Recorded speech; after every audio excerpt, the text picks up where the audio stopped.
पश्चिम बंगाल की राजनीति में अब तृणमूल बनर्जी बनाम भाजपा की सीधी लड़ाई मानी जाती रही है, लेकिन अब इस जंग में एक तीसरा और विस्फोटक चेहरा उभर कर सामने आया है। बाबरी मस्जिद के निर्माण को लेकर सुर्खियों में आए हुमायूं कबीर ने बंगाल की सियासत में ऐसा बयान दागा जिसने सत्ता के गलियारों में हड़कंप मचा दिया।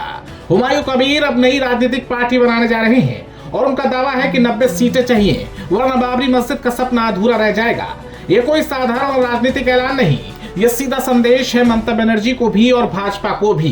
कबीर ने साफ शब्दों में कहा कि उनकी पार्टी का एकमात्र मकसद अल्पसंख्यक वोटरों को एकजुट करना है, जिन्हें अब तक सिर्फ चुनावी मोहरे की तरह इस्तेमाल किया जाएगा।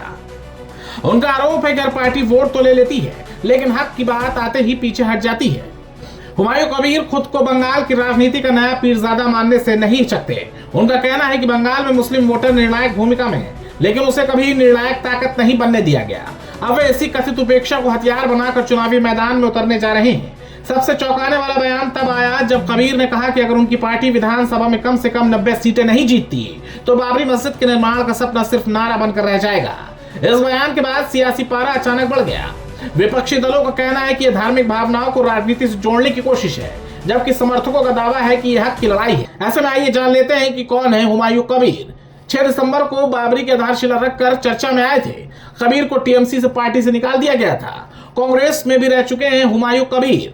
कांग्रेस के मुर्शिदाबाद इकाई के महासचिव भी रहे। मुर्शिदाबाद की भरतपुर सीट से विधायक हैं। राजनीतिक जानकारों का मानना है कि कबीर की एंट्री बंगाल के चुनावी गणित को पूरी तरह बिगाड़ सकती है। तृणमूल कांग्रेस लंबे समय से अल्पसंख्यक वोटों को सबसे बड़ी दावेदार रही है, लेकिन अगर इस वोट बैंक में सीधी सेंध लगती है तो ममता बनर्जी की राह आसान नहीं रहने वाली।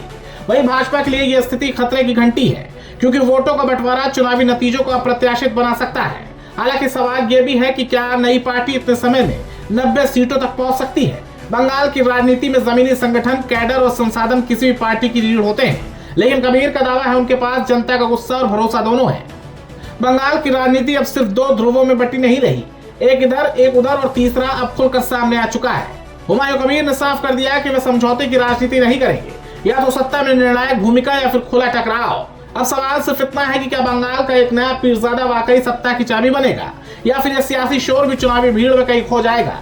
जवाब आने वाले चुनाव देंगे, लेकिन इतना तय है कि बंगाल की राजनीति अब पहले जैसी नहीं रहने वाली।